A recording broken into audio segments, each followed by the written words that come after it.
जय श्री कृष्ण। श्रीमद् भागवत महापुराण प्रथम खंड षष्ठम स्कंद 11वां अध्याय। वृत्रासुर की वीरवाणी और भगवत प्राप्ति। श्री सुखदेव जी कहते हैं, परीक्षित, असुर सेना भयभीत होकर भाग रही थी। उसके सैनिक इतने अचेत हो रहे थे कि उन्होंने अपने स्वामी के धर्मानुकूल वचनों पर भी ध्यान नहीं दिया।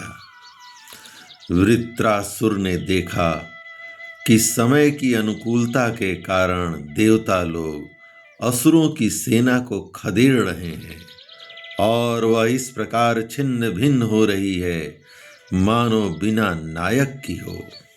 राजन, यह देखकर वृत्रासुर असहिष्णुता और क्रोध के मारे तिल मिला उठा।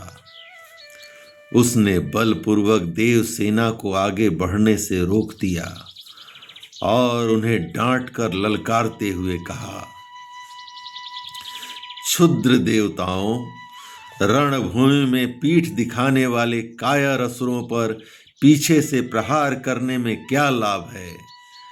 ये लोग तो अपने माँ बाप के मल मूत्र हैं, परंतु अपने को सूरवीर मानने वाले तुम्हारे जैसे पुरुषों के लिए तो डरपोकों को मारना कोई प्रशंसा की बात नहीं है और न इससे तुम्हें स्वर्ग ही मिल सकता है। यदि तुम्हारे मन में युद्ध करने की शक्ति और उत्साह है तथा आप जीवित रहकर विषय सुख भोगने की लालसा नहीं है, तो क्षण भर मेरे सामने डट जाओ और युद्ध का मजा चख लो। परीक्षित, वृत्रासुर बड़ा बली था। वह अपने डील डौल से ही शत्रु देवताओं को भयभीत करने लगा। उसने क्रोध में भरकर इतने जोर का सिंहनाद किया कि बहुत से लोग तो उसे सुनकर ही अचेत हो गए। वृत्रासुर की भयानक गर्जना से सब के सब देवता मूर्छित होकर पृथ्वी पर गिर पड़े, मानो उन पर बिजली गिर गई हो। अब जैसे मदोन्मत्त गजराज नरकट का बन रौद्र डालता है, वैसे ही रण बांकुरा वृत्रासुर हाथ में त्रिशूल लेकर भय से नेत्र बंद किए पड़ी हुई देव सेना को पैरों से कुचलने लगा। उसके वेग से धरती डगमगाने लगी। वज्रपाणी देवराज इंद्र उसकी यह करतूत सह न सके। जब वह उनकी ओर झपटा, तब उन्होंने और भी चिढ़कर अपने शत्रु पर एक बहुत बड़ी गदा चलाई। अभी वह असहाय गदा वृत्रासुर के पास पहुंच भी न सकी थी कि उसने खेल ही खेल में बाएं हाथ से उसे पकड़ लिया। राजन, परम पराक्रमी वृत्रासुर ने क्रोध से आग बबूला होकर उसी गदा से इंद्र के वाहन ऐरावत के सिर पर बड़े जोर से गरजते हुए प्रहार किया। उसके इस कार्य की सभी लोग बड़ी प्रशंसा करने लगे। वृत्रासुर की गदा के आघात से ऐरावत हाथी वज्राहत पर्वत के समान तिल मिला उठा। सिर फट जाने से वह अत्यंत व्याकुल हो गया और खून उगलता हुआ इंद्र को लिए हुए ही 28 हाथ पीछे हट गया। देवराज इंद्र अपने वाहन ऐरावत के मूर्छित हो जाने से स्वयं भी विषादग्रस्त हो गए। यह देखकर युद्ध धर्म के मर्मज्ञ वृत्रासुर ने उनके ऊपर फिर से गदा नहीं चलाई। तब तक इंद्र ने अपने अमृत श्रावी हाथ के स्पर्श से घायल ऐरावत की व्यथा मिटा दी और पुनः रणभूमि में आ डटे। परीक्षित, जब वृत्रासुर ने देखा कि मेरे भाई विश्वरूपा का वध करने वाला शत्रु इंद्र युद्ध के लिए हाथ में वज्र लेकर फिर सामने आ गया है, तब उसे उनके उस क्रूर पाप कर्म का स्मरण हो आया और वह शोक और मोह से युक्त हो हंसता हुआ उनसे कहने लगा। वृत्रासुर बोला, आज मेरे लिए बड़े सौभाग्य का दिन है कि तुम्हारे जैसा शत्रु, जिसने विश्व रूप के रूप में ब्राह्मण अपने गुरु एवं मेरे भाई की हत्या की, मेरे सामने खड़ा है। अरे दुष्ट, अब शीघ्र से शीघ्र मैं तेरे पत्थर के समान कठोर हृदय को अपने सूल से विदीर्ण करके भाई के ऋण से उरीण हो जाऊंगा। आहा, यह मेरे लिए कैसे आनंद की बात होगी। इंद्र, तूने मेरे आत्मवेक्ता और निष्पाप बड़े भाई के, जो ब्राह्मण होने के साथ ही यज्ञ में दीक्षित और तुम्हारा गुरु भी था, विश्वास दिलाकर तलवार से तीनों सिर उतार लिए। ठीक वैसे ही जैसे स्वर्गकामी निर्दय मनुष्य यज्ञ में पशु का सिर काट डालता है। दया, लज्जा, लक्ष्मी और कीर्ति तुझे छोड़ चुकी है। तूने ऐसे ऐसे नीच कर्म किए हैं जिनकी निंदा मनुष्यों की तो बात ही क्या है, राक्षस तक करते हैं। आज मेरे त्रिशूल से तेरा शरीर टुक टुक हो जाएगा, बड़े कष्ट से तेरी मृत्यु होगी। तेरे जैसे पापी को आग भी नहीं जलाएगी, तुझे तो गिद्ध नोच नोच कर खाएंगे।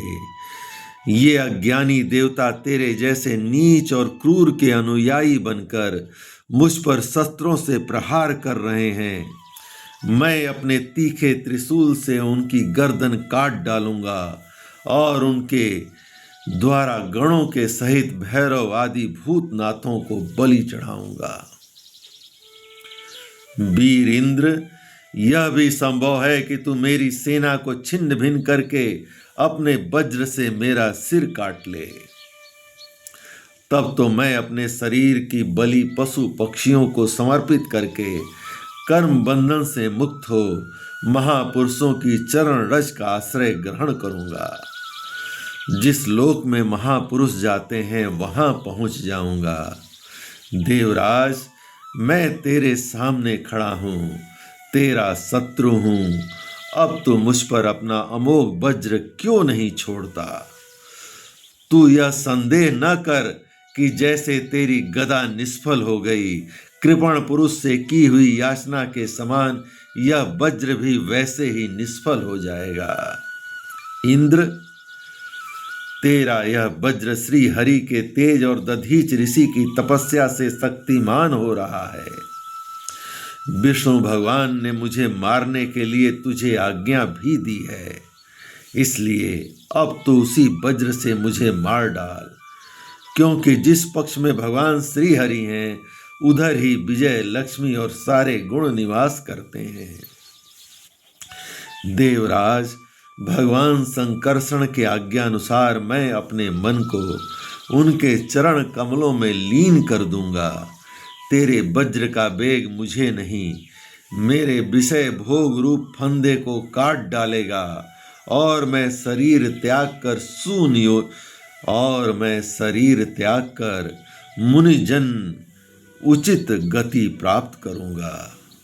जो पुरुष भगवान से अनन्य प्रेम करते हैं उनके निज जन हैं, उन्हें वे स्वर्ग, पृथ्वी अथवा रसातल की संपत्तियां नहीं देते, क्योंकि उनसे परमानंद की उपलब्धि तो होती ही नहीं। उल्टे द्वेष, उद्वेग, अभिमान, मानसिक पीड़ा, कलह, दुख और परिश्रम ही हाथ लगते हैं।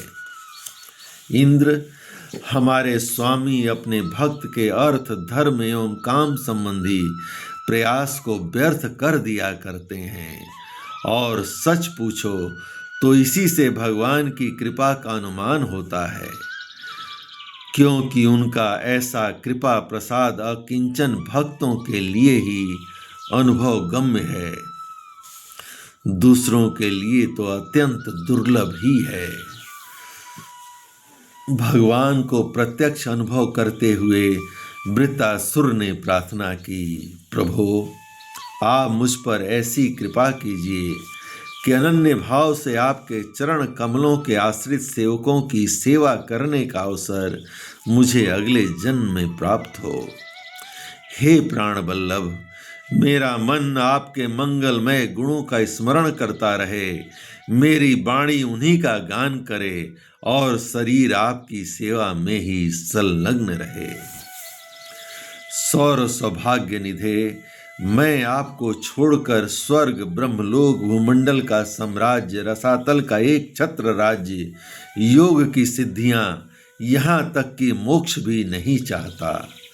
जैसे पंछियों के पंखहीन बच्चे अपनी माँ की बाट जोहते रहते हैं, जैसे भूखे बछड़े अपनी माँ का दूध पीने के लिए आतुर रहते हैं, और जैसे वियोगिनी पत्नी अपने प्रवासी प्रियतम से मिलने के लिए उत्कंठित रहती है, वैसे ही कमल नयन मेरा मन आपके दर्शन के लिए छटपटा रहा है।